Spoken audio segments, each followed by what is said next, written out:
Hello everyone, আসসালামু আলাইকুম। আশা করি ভালো আছেন, সুস্থ আছেন। তো এই তো আগুনের সাহায্যে এই মুরগিটা, পুরোটা মুরগি আমি ছ্যাঁকা-ছুকা দিয়ে এটা পশম যে থাকে সেগুলো ভালোভাবে ছেঁকে নিয়েছি যাতে পশমগুলো পুড়ে যায়। আর এটাকে আমি বাজার থেকেই পুরো কি বলে এটাকে ড্রেসিং করে নিয়ে এসেছিলাম। তো এইখানে নিয়ে আসার পর এখন এই যে পশমগুলো যে ছিল সেগুলো আগুনের সাহায্যে পুড়ে নিলাম সুন্দরভাবে। আমি এমনভাবে মুরগিটাকে পুড়িয়েছি, কোনো জায়গা থেকেই ভাত ছিল না, সুন্দরভাবে পুড়িয়ে নিয়েছিলাম। তারপর ধুয়ে মুছে পরিষ্কার করে আমি এখন একটা পাতিলের মধ্যে নিয়ে এখন এটাকে রান্না করব, মানে মাখিয়ে রান্না বসাবো। যার কারণে সবগুলো একত্রে করে মাংসটা দিয়ে দিয়েছি, দেখতেই পাচ্ছেন স্ক্রিনে। তো যাই হোক, দেওয়ার পর এখন উপকরণগুলো দিয়ে দিচ্ছি। এখানে আদা রসুন বাটা দিয়ে দিলাম, পেঁয়াজ বাটা দিয়ে দিলাম, হলুদ দিয়ে দিলাম, স্বাদ মতো লবণ দিয়ে দিলাম ধনিয়ার গুঁড়া, জিরার গুঁড়া, আরও দিয়ে দিলাম মরিচের গুঁড়া। তো জিরার গুঁড়াগুলো দিয়ে দিচ্ছি, তারপর দিয়ে দিব ধনিয়ার গুঁড়া। তো 1 টেবিল চামচ ভর্তি করে ধনিয়ার গুঁড়ো দিয়ে দিলাম, মরিচের গুঁড়ো দিয়ে দিব 2 টেবিল চামচ ভর্তি করে। আর এখানে আমার মুরগিটা আছে প্রায় 2 কেজির মতো, 2 কেজির একটু বেশিই হবে মাপলে। তো 2 কেজির মতো মুরগিটা, যাই হোক। তো এই 2 টেবিল চামচ আমি ভর্তি করে মরিচের গুঁড়ো দিয়ে দিলাম। আসলে এটা স্পাইসি বা ঝাল ঝাল না হলেই কিন্তু মজা লাগবে না। আর দেশি মুরগি আমার খুবই ভালো লাগে, দেশি মুরগির ঝোলটাই সবচেয়ে বেশি মজা লাগে আমার কাছে। তো যাই হোক, এখানে তেজপাতা দিয়ে দিলাম প্রায় 3-4টার মতো, মধ্যে দিয়ে ছিঁড়ে দিয়েছিলাম। তারপর দারচিনি দিয়ে দিলাম 3-4টার মতো, আরও দিয়ে দিলাম 5-6টার মতো এলাচ, আর 6-7টির মতো লবঙ্গ। এখন দিয়ে দিব 1/2 কাপের মতো তেল। যেহেতু এটা দেশি মুরগির তেল এমনিতে উঠে যাবে চামড়া থেকে, তো আমি তেলটাই 1/2 কাপে দিয়ে দিলাম। তো দিয়ে দেওয়ার পর এখন হাতের সাহায্যে সুন্দরভাবে এটাকে মাখিয়ে নিব। তো এই তো হাতের সাহায্যে ভালোভাবে মাখিয়ে নিচ্ছি যাতে মশলার সাথে মাংসের সাথে গায়ে গায়ে লেগে যায়।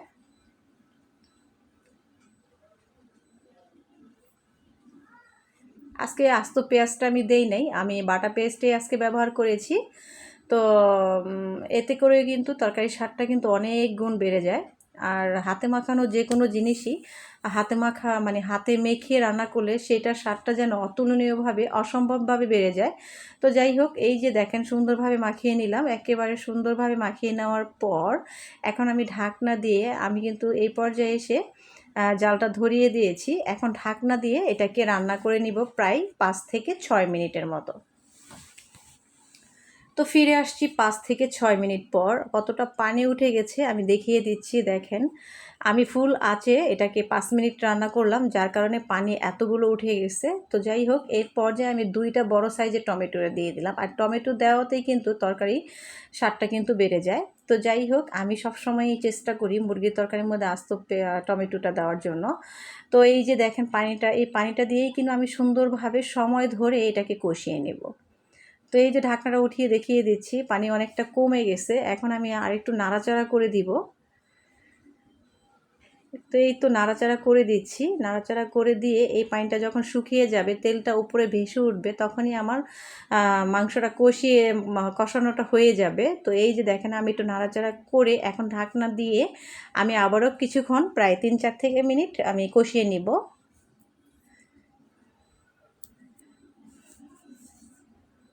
তো ঢাকনাটা উঠিয়ে আমি আবার নাড়াচাড়া করে দিচ্ছি।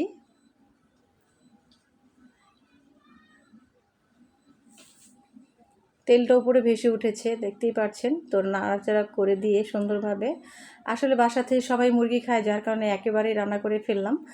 আবার দেখা গেছে যে আজকে রান্না করবো আবার কালকে রান্না করবো তা না, এই জন্য আজকেই রান্না করলাম, রান্না করে 2 দিন খাবো। তো তারপর আর দেশি মুরগির মধ্যে আলু দিব না তা তো হতেই পারে না, কারণ আলু না দিলে দেশি মুরগির যে টেস্টটা সেটা কিন্তু আসে না। তো যাই হোক, এটাকে অনেকভাবেই রান্না করা যায়, ভুনা করলেও অনেক মজা হয়। তো যাই হোক, আমি আলু দিয়েই রান্না করি। আমার বাসায় আমার ছেলে, আমার হাজব্যান্ড আলু অনেক পছন্দ করে, তো দেশি মুরগির মধ্যে আলু দিতেই হবে। তো আলু দিয়ে দিলাম প্রায় কয়েকটা। তো ঢাকনা দিয়ে এখন কষিয়ে নিলাম কিছুক্ষণ। তো এই তো দেখেন আলুটা একটু, মানে মশলার সাথে কষিয়ে নেওয়ার পর এখন আমি জলের পানিটা দিয়ে দিচ্ছি। তো জলের পানিটা দিয়ে দেবো একটু বেশি পরিমাণে, কারণ দেখা গেছে যে তরকারিটা যখন হয়ে যায়, যখন এই চুলাটা নিভিয়ে দেই, তখন দেখা গেছে জলটা, আলুটা একটু টেনে যায়, মানে জলটা একটু কমে যায়, যার কারণে আমি একটু বেশি বেশি আরেকটু পানি দিয়ে দিব।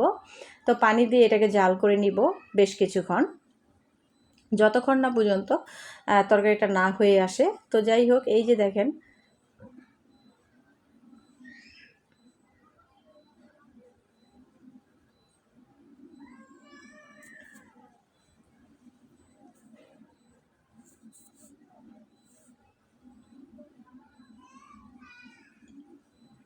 তো ঝোলের পানি আরেকটু দিয়ে দিলাম। তো এখন দিয়ে এটাকে ঢাকনা দিয়ে রান্না করব।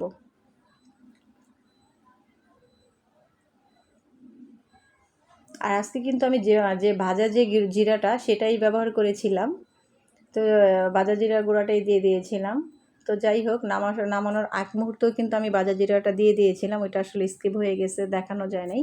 তো যাই হোক, এই যে 1 টেবিল চামচ ভর্তি করে এই পর্যায়ে এসে আমি গরম মশলার গুঁড়োটা দিয়ে দিলাম। তো গরম মশলার গুঁড়োটা দিয়ে আমি সুন্দরভাবে মিশিয়ে নিচ্ছি। তো মিশানো হয়ে গেলে ঢাকনা দিয়ে আরও প্রায় 6 থেকে 7 মিনিটের মতো আমি রান্না করব মিডিয়াম আঁচে। তো ঢাকনাতে দিয়ে দিচ্ছি।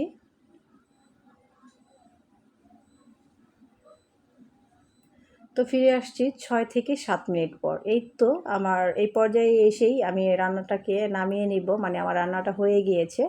কারণ এর চেয়ে আর ঝোলটা কমাবো না, তাহলে আর দেখা গেছে গায়ে গায়ে লেগে যাবে ঝোলটা, খেতে কিন্তু তেমন ভালো লাগবে না। তো এই পর্যন্ত কি ছিল, আজ এখানেই বিদায় নিচ্ছি। আল্লাহ হাফেজ।